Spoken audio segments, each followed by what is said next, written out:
With Obi-Wan, I would say, and this is an unpopular opinion, I actually did like the show. I thought it was great. Uh, there's a few things about characters that I don't like. Visually, it's like amazing, like always. It's Star Wars, duh. The the story, the story wasn't bad. Uh, we all we all know as of like after Revenge of the Sith that Obi Wan, this nigga went into hiding basically because Anakin fucking, he turned to the dark side and shit. And Padme dies. But in this show, it's like 10 years later. That's why Luke and Leia are like 10 years old and shit. So this is kind of like before all the fuck shit happened. So, or this is during all the fuck shit happened. So basically, the Jedi are being hunted and shit. And Obi Wan goes into hiding. And in hiding, he tells niggas like, "Hey yo, don't don't use the Force or Anakin or Darth Vader, I should say, will force your ass into execution. So you might as well just lay low and don't do shit." And that's what Obi Wan does. And in the show, I could say I have no complaints really, except well, a character, but we'll get to that. You know, Ewan McGregor, I thought he did great. Hayden Christensen coming back, I thought it was great. Yeah, you know, it's been a minute since I've seen both of those niggas, do their shit, and it's nostalgic as fuck. You know, the fighting in this shit, uh, especially the finale. I think I saw like 2 days ago. That shit was amazing. Darth Vader, nigga is fast as fuck, and it's like I've never really seen him before like this because in the earlier movies the nigga is slow as hell, but that was due because of like it's just back then they didn't have the technology and shit to make this nigga fast as fuck. Also, the actor was a little bit older, but I could appreciate what they did here. And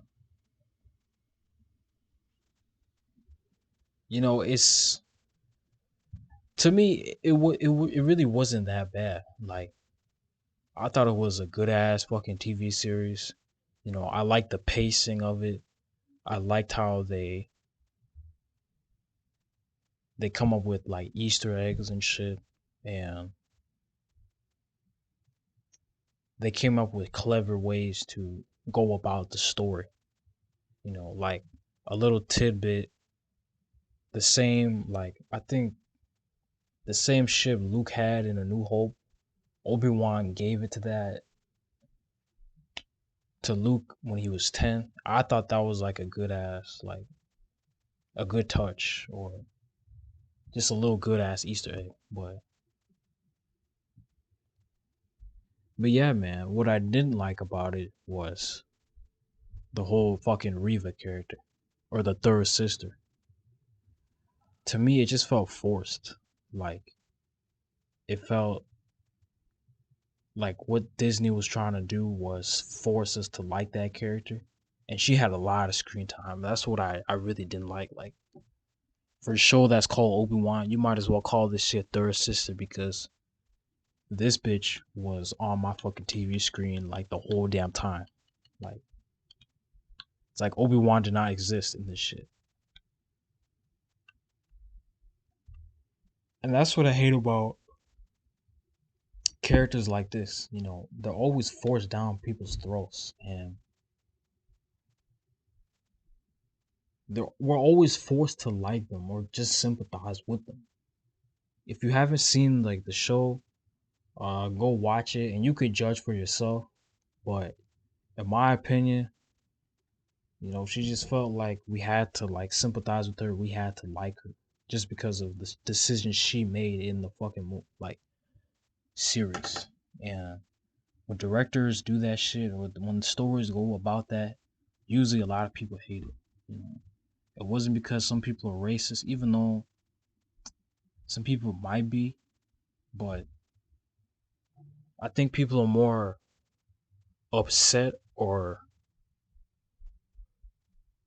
just frustrated of how her character has been executed in the story.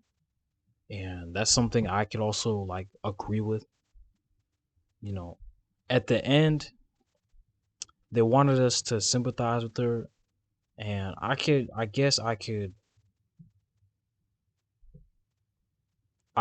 sympathize with her at the end, and I cannot be so harsh on the character by the end of like the actual series. And so I don't hate her as much as I did at first, but the first 4 episodes, it's like she was like the main protagonist. Like I said, for a show called Obi-Wan, the first half of this shit did not feel like it was, you know. And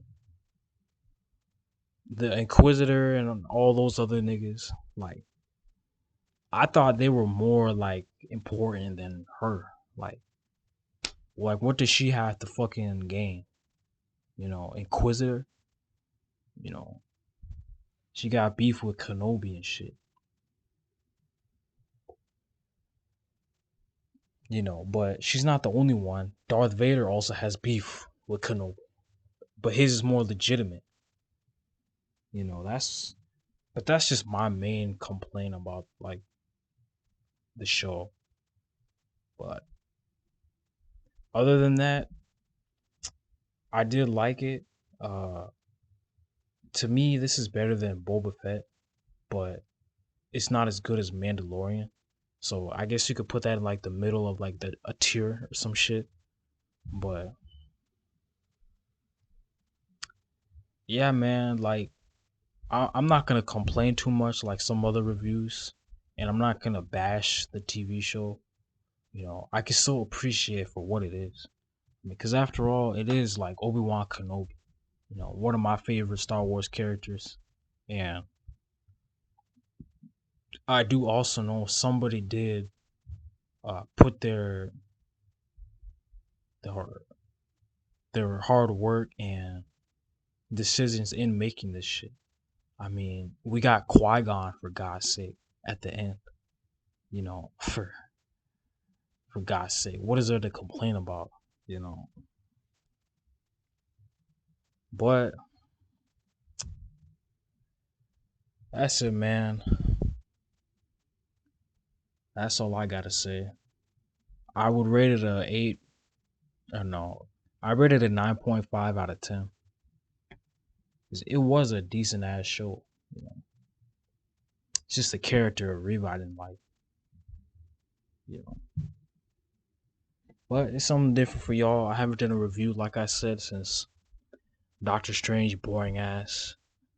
If you haven't seen that video, I would suggest watch it. It's my last review. Uh, I might do more, like if there's a good ass TV show coming out or just a movie. I might do Thor. I might do Thor, because to me, Marvel's kind of lacking now. But I guess it's what people's blah, it's what people are watching. So, but y'all have a good one. Subscribe to the network. I'm trying to get to like 50 subscribers by the end of the summer. So, subscribe, share, like, comment, and give me your thoughts. If y'all like Reva, if y'all hated some of the characters, if y'all don't like the pacing, be vocal about it. You know what I'm saying? But with that, man, peace. I'm out this hole.